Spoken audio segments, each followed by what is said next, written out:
to Any Color You Like, and this is Mahima. Sadly, today we would not have Prithvi joining us for this podcast. It's just going to be me writing solo because honestly, we don't need her for this topic because she's in a very happy relationship, and I'm kind of like my 2024 goal is to get manipulate her into getting married to the best guy in the world, which is Tushar. Hope that happens. Anyway, want to share a very special day with you guys because today I did something which I've been thinking for past 2 years, but I just never had balls. So I did my first stand up open mic, and I think it went well. People laughed, and it was the one of the biggest dopamine rush I've had, which does not involve drugs. No, mom, I don't do drugs. Anyway, coming back to the topic for today, and I really wanted to talk about how to handle dating rejections and moving on. And I want to talk about it since I've reached that point in my life and in my dating career, where I've been on all the sides. I'm finally at that place where I'm truly detached. And it's a wonderful place to be because it took me years to get here. And I think when I see people around me crying over situationships or even someone they have gone on just one date with, like they're completely heartbroken over and over again. Honestly, yes, it has been me many, many, many times. Like, if you ask Prithvi, like, I've been that girl who's gone on just one date and come back and cry for that guy for weeks. So, I just wanted to know that it's okay, boo. It's fine. It's completely okay. And it's just part of growing up. But, like, getting into a bit of signs of rejection, this unique pain you feel or you get from rejection has a very scientific basis. The fMRI scans show that your brain lights up in the same way it would when you get physical pain. So, like when you're feeling that like really heavy feeling in your heart, it's completely valid. And the whole rejection crushes our ego. It makes us go in a spiral of doubting ourselves and things. And it's not limited to just our dating life from our boyfriends or someone we very well know. It could be rejection from that job or things we have no control over. But I am here because I'm just like a nice girl, and I'm feeling the love.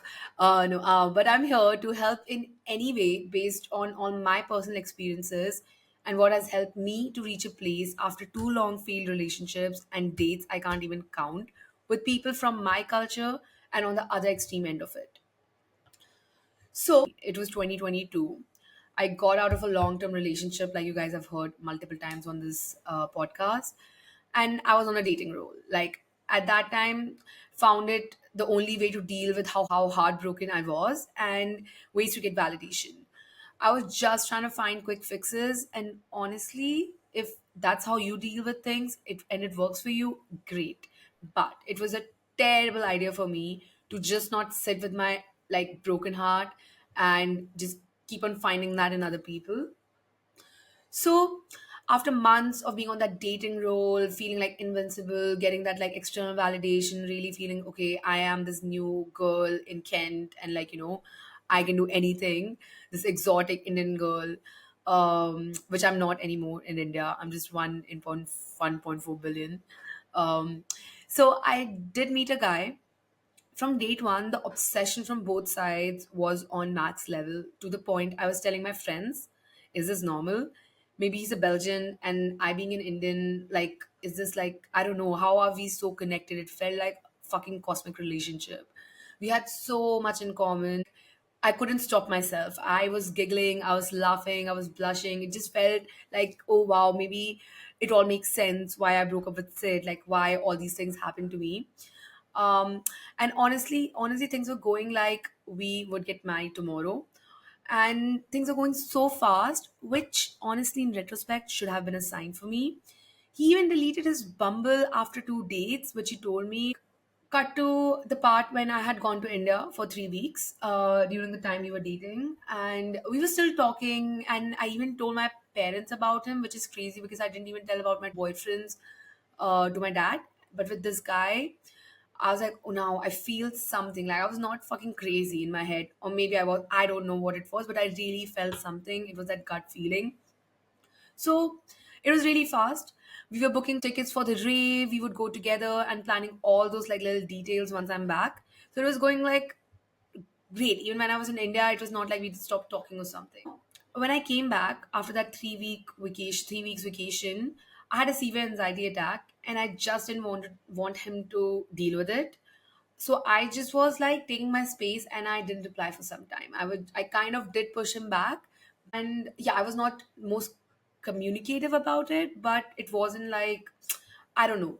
So no idea what happened, like really what the fuck happened. He just completely stopped replying to my text, completely vanished from the fucking face of earth, like poof. And it was like, what just happened?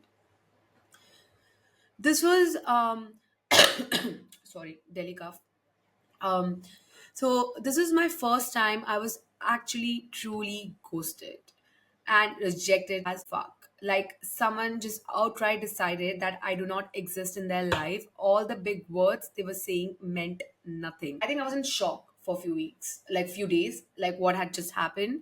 I did not reach out to him for a few days, but then I like just reached out to him to say, "Hey, are you alive? Like, have you actually become a fucking ghost? Like, what's up?" And he still didn't reply to me.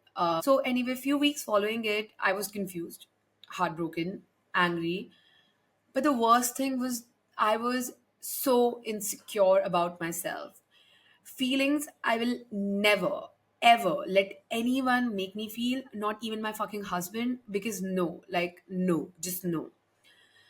And it felt like different from anything I had experienced before, because when I was so in love with the potential, and this is like, this happens a lot when we are dating people. We are on this, like, start of that tip of the dating with a guy or anyone, even if you were not initially interested in someone.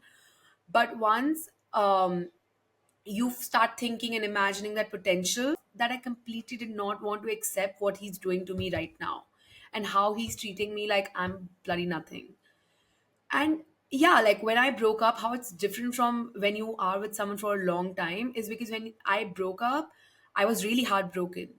But we had lived our full potential. Like my ex-boyfriend and I, we had lived our full potential, and I had enough reasons to tell myself that yeah, we didn't work out because of this or that. That's why rejection and heartbreaks can bring different feelings, and that's where they differ. Like being rejected outright on your face when you don't even know why, and you're so in love with the potential. So yeah, I was in that place during that time. Even I was surprised of my reaction towards it, that I almost felt like I don't even know myself. Why was I behaving like this only after knowing someone for like maybe 4 or 5 months? Why was this taking me to, like, why was I reacting so extreme, and why was it? I remember I did not get up, and I couldn't get out of my bed. Like, come on, like, it just, I just can't relate to that person anymore. I had taken off from work for a week. Like, I just couldn't, I wasn't capable to get up, bike, and go to work at that time. I was just not doing well. And I've never been that person. No matter what happens, I always showed up to my work. So there were like these very extreme emotions coming out of me, which no one was able to make sense of looking at me.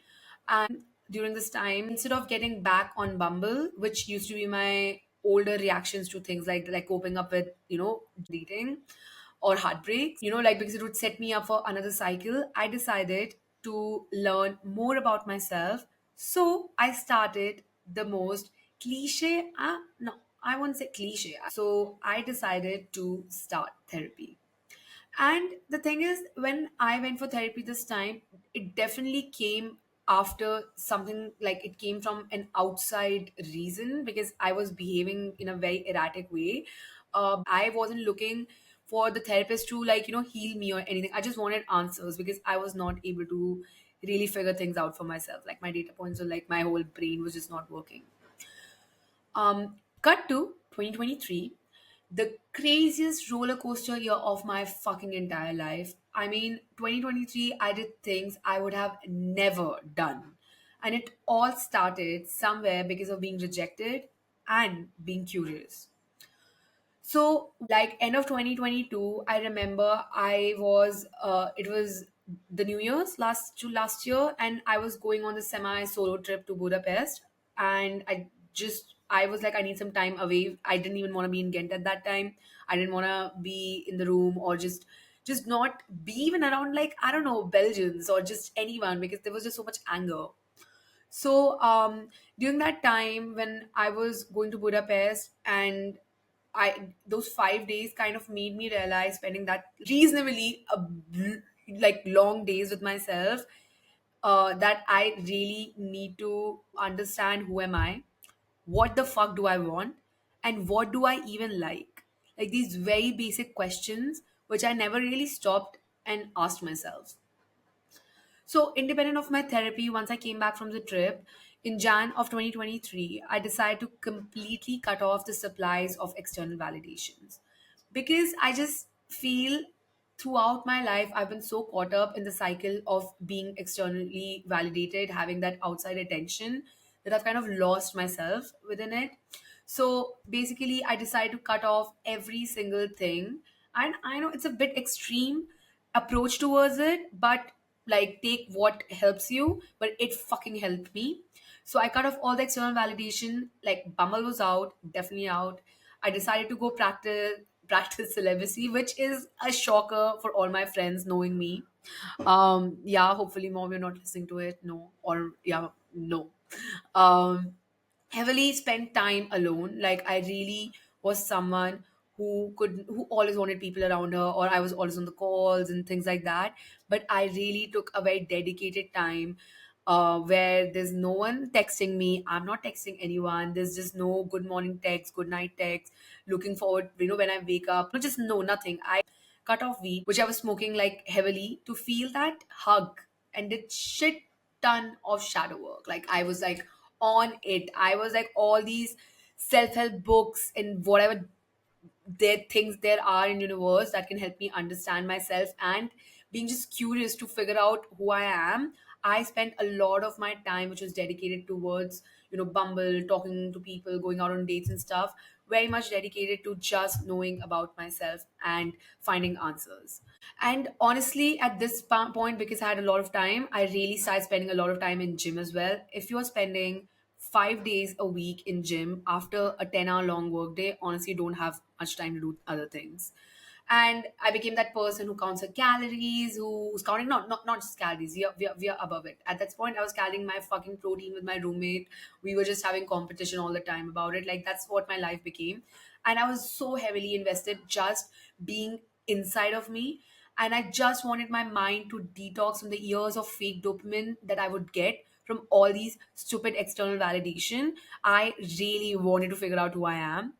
And honestly, from January, my first date was in June of 2023, when I thought, okay, like, maybe I'm ready. And okay, it is also fine. It was summer. And I just was like, okay, fine. Like, I want to go out now. Um, and it was really, those months was so dedicated to focusing on more on my internal validation, what makes me happy, finding every single thing, what I like do eating in the morning, what how I like going to sleep, how much sleep works for me, all the small, like, I was obsessed with myself. All the energy in the universe was going in, and it still is my life right now, that my self, this whole routine that I built up for myself in past 6 months has helped me through so many transitions that I'm going through in my life right now.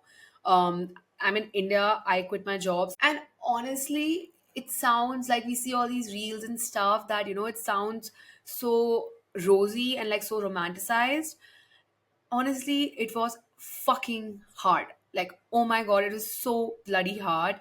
I felt so lonely. I remember calling Kishi, who was on the other side of the planet, telling her how I just want to be hugged. Like, I really want someone just to come hug me. That hug which used to be weed or like some sort of external, like, going out with a guy or whatever things I was doing. I just want to be fucking hugged. I want to cry for honestly the longest I can. And it was every day fighting through that loneliness to build a little house for my own self.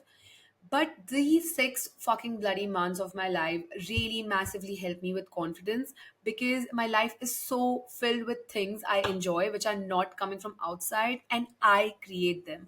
A fucking hard realization that I am the co-creator of my reality. And it was me creating happiness, and I really want to emphasize on the word creating, because it really, really, really changes, like it shifts your mindset towards, it gives you more power. It's a very empowering word. Another thing I did during this period is really mastered my emotions. The whole realization was really what people do to you is their projection. No one, not a single person in this world decides my emotion, and no one ever will be deciding that. I take away that power, and how? It's just never going to happen. And the heart hitting realization, it's not about you. What they do, how, whatever that guy did to me, whatever happened, that rejection, it was not at all about me. um and this kind of made pushed me towards being more emotionally detached. My favorite fucking word of 2023 is or life probably is being emotionally detached. And I realized the stress, it, like, the stress, this whole thing of trying to control the situation and the outcomes, how things should be and should not be, and how I want the other person to react when I give them this sort of behavior, was really emotionally draining. I was so stressed all the time. I was just looking at my phone. I was just constantly wanting things to work out and then blaming, I don't know, God or universe or someone to really just, make things happen my way. So there was so much stress, high level of cortisol I was just putting myself through to make things happen my way. Um, so this kind of made me really realize the power of just letting it go. So during this whole time, I also really got in touch with my feminine, like being in my feminine energy. Really, this, like, again, if you go Google or like just write on YouTube feminine energy, there are really good people explain what it is. It's Tamcore and all these other people, really good resources. But if you want, I can make a video on how I personally did it. But one of the biggest realization I had during this whole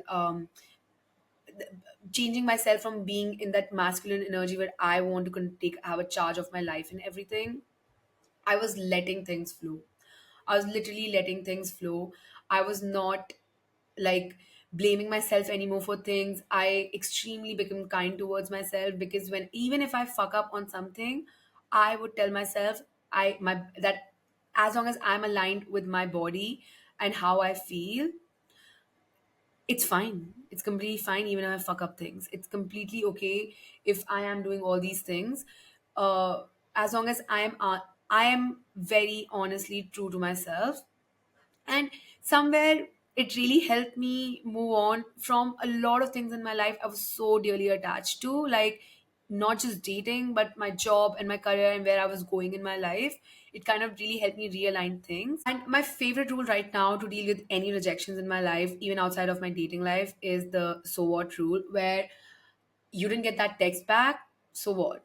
You did not get that job, so what? Like having that so what, where you are so okay with how letting things be, and just really having putting myself on that pedestal that if I didn't get it, so what? Like, it big deal, like I move on. Just this one sentence or two little words that I tell myself really empowers me to move on from the thing and just look for the next thing.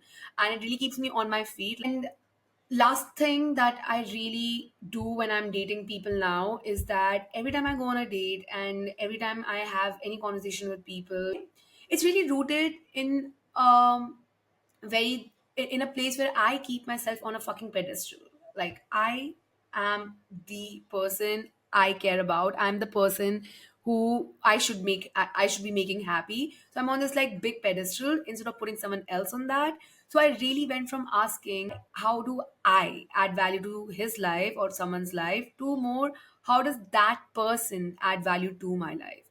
Because honestly, boo, you are the prize, and why the fuck you won't be?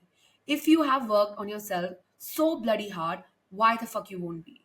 Because, going through those months of feeling so dejected and feeling so horrible because of some like external fucking stupid boy, I really did that work. I really fucking went after it. So not a single person in this world can come to me and tell me what I should and what should not be doing. Just being so fucking confident and having that rooted mindset, and like being so comfortable in your own self. And now how I look at dating is so different, because through the work, like I said, I do on myself constantly, every fucking single day, showing up for myself. Even when I went for like stand up today, 10 times I was like, nope, let's just try to cancel it in some way. Let's just like sit at home. Like maybe, I don't know, like there was so many things I was hoping, scenarios and excuses I was coming up with. I was like, nope, I've promised myself something for over 2 years. I'm going to fucking stick through it. Um, and through this time, one of the realization I've had is that I ask myself constantly a question, which is, will I be okay if I do not find the one? Like, will I be okay living my life the way it is going, the way I am going towards it? And initially, when the biggest change I've seen in past 2 years, that when initially I used to ask this question to myself, I used to be so scared to answer. And because if I say yes, that I I don't know, I just felt so scared. Like, would I be able to live this life by myself? Would I be okay? And the biggest beautiful, most beautiful change that I've seen in past few years in my life is through all the things I've been doing for myself, is that it is the easiest yes I would say to myself, that yes, I am very much capable of living my life even if I don't find the one. And that is the biggest paradox, because that is when I started realizing is when you attract, when you're unbothered, when you are so away from that sort of noise, your energy shifts from being on the lower level to on the top, where you are so busy working on yourself. That is when you fucking attract. So, little story. Although I started my 2023 saying to myself, no, I am just gonna focus on myself. I even told my mom, like, please koi shaadi ka rishta. I don't want to hear all that shit. It's my year. I need to focus on myself. I did just universally like attracted a guy who I was shocked. I was shocked every time we would talk, every time how he treated me, how things went. It was, and not just him, the quality of people I attract now, it fucking blows my mind. Like, it keeps getting better. And through the whole process, I'm still very detached, which is the biggest mindset paradigm shift I've had, that I am fucking detached no matter what happens. So detached of being of how things will be, because I'm so rooted in the mindset that what is truly meant for me will never ever pass me. It's mine and it's here to stay. So if it's something that is giving me like confusion and it's taking away my peace, it's not for me. The people I love the most in my life never makes me feel confused. I'm sure about them. The things I love to do, they don't the feeling of confusion is a very, very big sign to just move on. Just like, don't even bother wasting your energy there, because it's so fucking important. And it's so, I think you should just like honor the energy that your body is creating and all the work that you've been doing on yourself. And the biggest learning I've had in this process, where even if nothing resonates with you in this episode, I hope you take away this one little thing which I'm going to say, which is that moving on from a rejection in any aspect of your life has to come from the place of fully acceptance of yourself. Let me say that again. Moving on from a rejection in any aspect of your life has to come from the place of acceptance of yourself. Just fully fucking accepting, honoring yourself, and meeting yourself wherever you are. So someone else's son or daughter doesn't drain you. So that's all for today. And this episode took a lot of vulnerability from my side. But I know I will never let anyone take my power. And I hope you realize your power through your own journey, because then you just never want to look back. And I know we missed Kishi's voice for this episode. I'm so sorry you had to listen to me for like 20-30 minutes straight. But she'll be back for the next episode, I promise. So, anyway, thank you so much for listening to me, and please like, share, and subscribe, because it really helps us out. And also, girls and boys, whosoever's listening to it, learn the power of detachment. Guru Mahima.